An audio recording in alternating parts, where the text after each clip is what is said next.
So today I'm doing a review of Directv Now on the Apple TV, which is a new streaming service that was released by Directv last week. And basically it's just a way to watch live TV and on-demand content.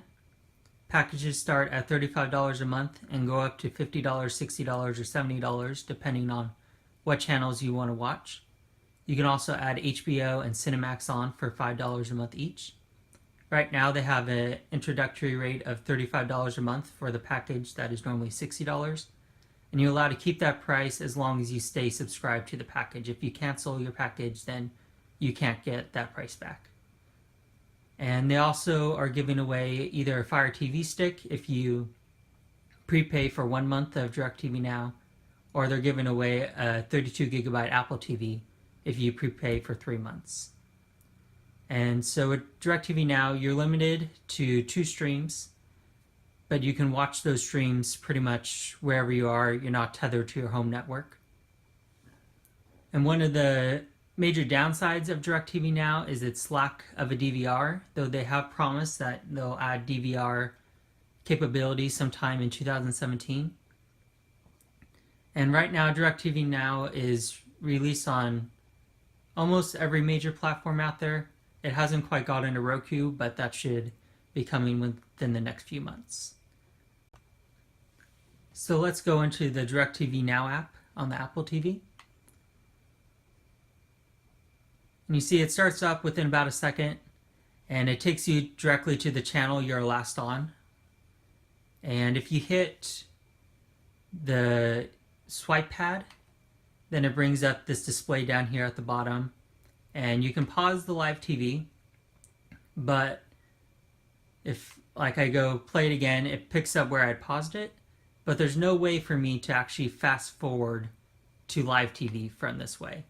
And so the best way I found is if I go to guide and then I just go to the show and click on it, then it'll bring me back to where the live TV was.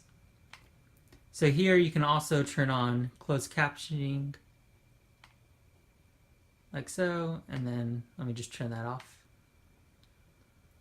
There's also this information button on the bottom left, and basically it just displays a little bit more about the show. All it really does is bring up that one-liner. So there's 2 different ways to get to your guide. You can either hit your pad and then go over to guide and select that, and that brings up what you typically expect when you think of a guide. And then you can also hit the menu button on your Apple TV remote, and it brings up this top menu, and you just go over to guide and select that. So with the guide, you can have it display all the channels. So right now I have the Go Big package, so it has quite a few channels, but there's a whole lot of channels that I really never watch. So if you go over here and you select favorite channels, you can limit it to just the channels that you like. And the way that you do that is to like a channel, you just go over to this heart and you click it, and now it's part of my favorite channels.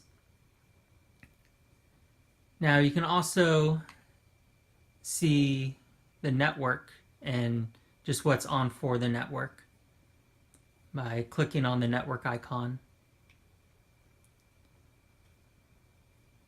And it just works like a normal guide. It's a little slow. It's not as fast as you come to expect from cable boxes because that's to load the information. And on the Apple TV remote, it's kind of, you can't just swipe right and hold down on it. There's a lot of swiping you have to do to get anywhere you want to go. So the easiest way to look for featured stuff that you want to watch, especially if you know the channel, is to actually click on that icon and hold on, let me get all the way over. So click on the icon and then you can see what's on that channel. It's a lot faster than swiping on the actual guide itself. Now, in addition, some channels offer 72-hour rewind features. Let me just go over my favorite channels. And so like one of those would be TNT. And so you can go up and watch anything that they offer from the past 72 hours. So if I want to watch, say, Divergent here, I can just click on that and then go over and click Watch Now. And then it brings up Divergent really quick. Now with these shows that have already aired and that aren't live TV, you'll notice that there's also a rewind button on the bottom. So you can rewind from there. Oops. And it just rewound all the way back, and once it just rewinds all the way back to the beginning of the show, it kind of just kicks you out, which can be a little annoying, especially working on the Apple TV remote, that sometimes the swipe doesn't go exactly where you want it to go. So the way that a lot of these streaming services want you to actually watch TV is not focused on the actual channels that you have, but more focused on the shows that you watch. So you can add a show as a favorite. And so let's go over to like The Good Place. So this is the new show I started watching. And it show you any of the on-demand content if it's available. And up here you can just remove it if you want. You can click extras, which doesn't really have that much. All it does is show you cast pictures and names and give you a better summary of the show.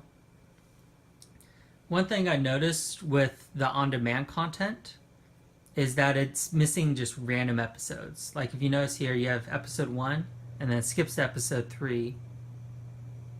And if you go up here, you have episode 5 and it just skips up to episode 7. And it's also, the on-demand content isn't quite as complete as competing services like PlayStation Vue. If you look here, you have Designated Survivor, which has the first 5 episodes of the season. Or Falling Water here has just the first 4.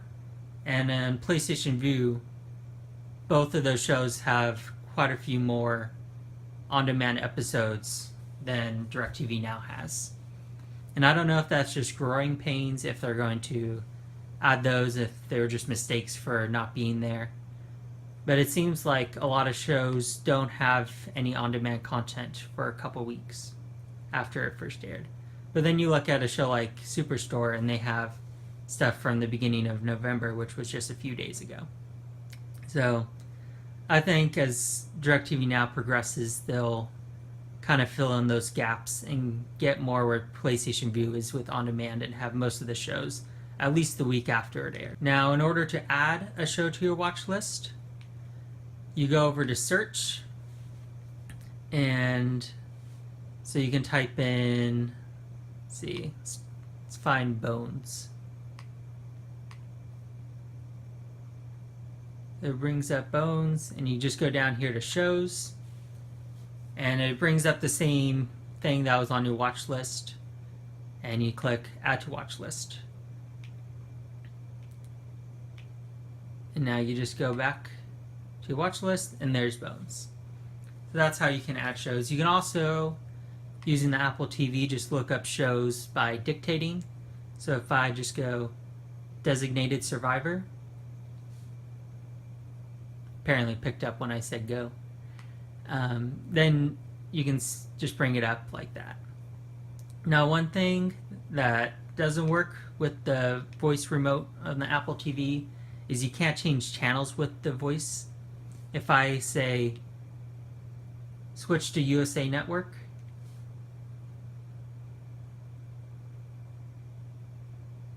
it just doesn't know how to compute with it. But if I say like USA Network, USA Network, it just can't do it. And now you see that the show just stopped playing for some reason. I'm not sure why. They've had a lot of issues with shows just cutting out, oftentimes when people are getting home from work, which is about right now on the East Coast, then the service might cut out a little bit. Now, you can also go channel to channel just by swiping right and left. If you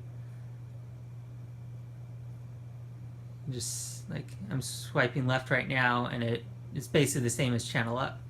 Or if you swipe right, then it's basically the same as channel down.